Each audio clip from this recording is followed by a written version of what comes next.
your girls Katie and Sham down at the IQ Boxing Gym in Neasden, and in front of us we have Coach Drew. How are you? I'm fine. Good.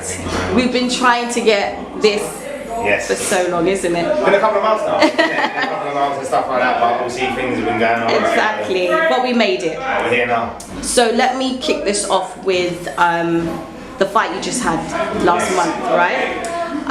You didn't get the result that you wanted. Tell me about the fight. What was that about? So basically, the guy that I was fighting, his opponent pulled out to the show. So obviously I work a little bit with Josh at Jab Boxing. So he said he needs a favour. So I said, how many more favours do you want me to ask me? So he goes, I need you to fight this geezer, but you got 2 weeks notice. And then he goes, do you fancy it? So I was like, do you know what? It is what it is. I'll go out there, I'll do my best, try and put on a good performance. Went out there, I was boxing really well, but as I haven't fought competitively for about 5 years. So the sparring, I had about 5 or 6 bars maybe in the 2 weeks. And yeah, I felt like I was winning the rounds, but see, this is boxing, I got caught with a shot. Yeah, that was it at the end of the day. So wow, it was the taking part that counts. It's just to take a part, have a bit of fun with it. Exactly. Obviously we all want to win, but obviously you can't always win it all the time, so no, that's just it. So just, piggybanking off that, did you ever want to be a professional boxer before your coaching career? No, probably not, no. I started boxing quite late. I started boxing at like 25. So I done a few like white collar shows. I was living in Carlisle at the time. Done a few white collar shows, and then I thought I'd only do one, tick it off to the to-do list, and yeah, go like a different avenue. But I done one, and then obviously I fell in love with the sport, as many people do. Yes, you do. And yeah, I had a couple up there, and then obviously came down here, had 2 more I think down here, and then obviously spoke to like Zab and Nick about started coaching, and then it's kind of progressed from there a little bit as well. How long have you been coaching here at IQ? So it's probably coming up to about 3 years now. Okay. I've been down here. 2 years obviously before the COVID and all that. That messed everything up, not just for me personally, course, just for the world in general. So it kind of, but for me, when Corona happened, like my coaching career kind of like went up. Like the levels kind of went up because obviously I got thrown in the deep end a tiny little bit as well. So yeah, Corona for me, it kind of like progressed my career, shall we say. Yeah. So what actually got you into boxing training? What was the kickstart for you? Right, so basically, so obviously like when I was younger, like doing a bit of like a few naughty things and stuff like that, I was like heavily into like drinking drugs and stuff like that, you know what I mean? Naughty. Yeah, so I was a little bit naughty back in the day. And then just like out with my friends, like fighting all the time, which is ridiculous.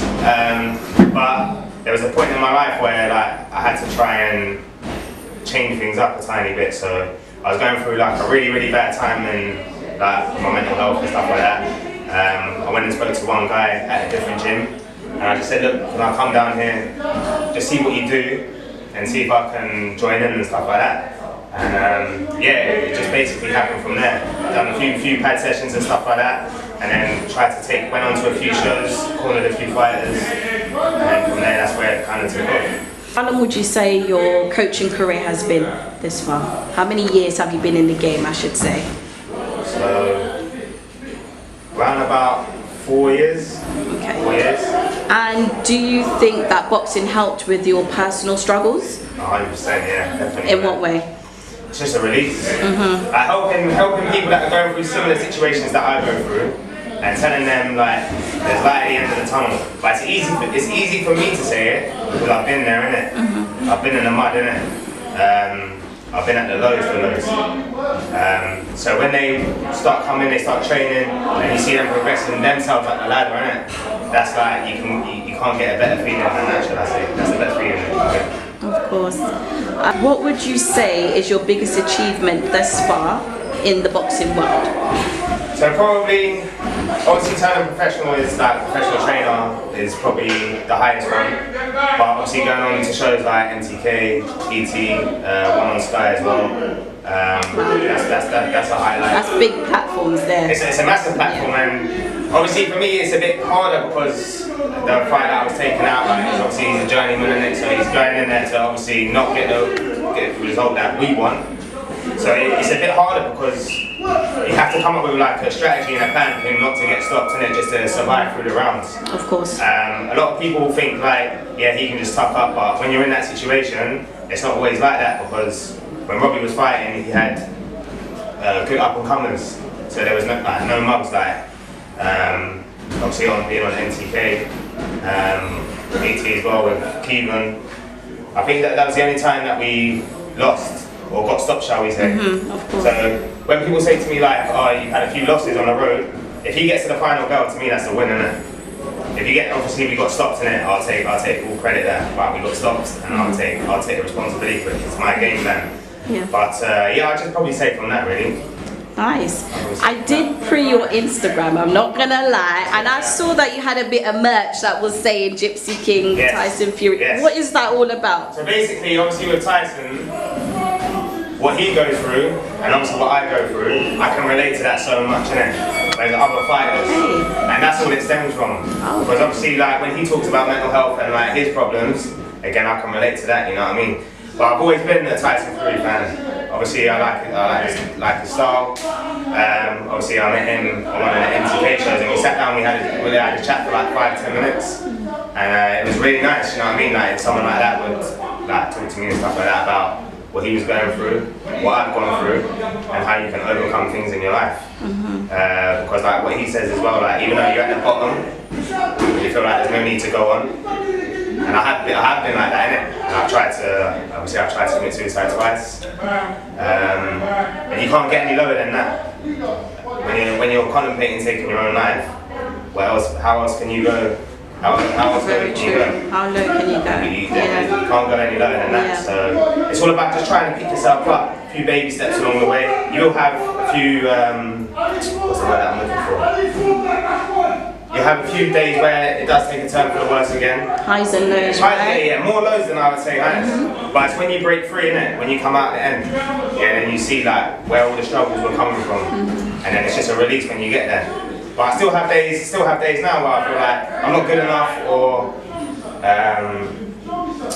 like even with the negative side of it. But you just got to like try and keep positive. Coming down here, seeing the boys, watching them spar, helping them out. It uplifts you, right? Yeah, definitely. And there's good people down here. Very, very good people. Like yourselves. family. Yes, family is important as well. People like yourself, like Zav and Nick, and the fighters down here, they make everything a bit more easier.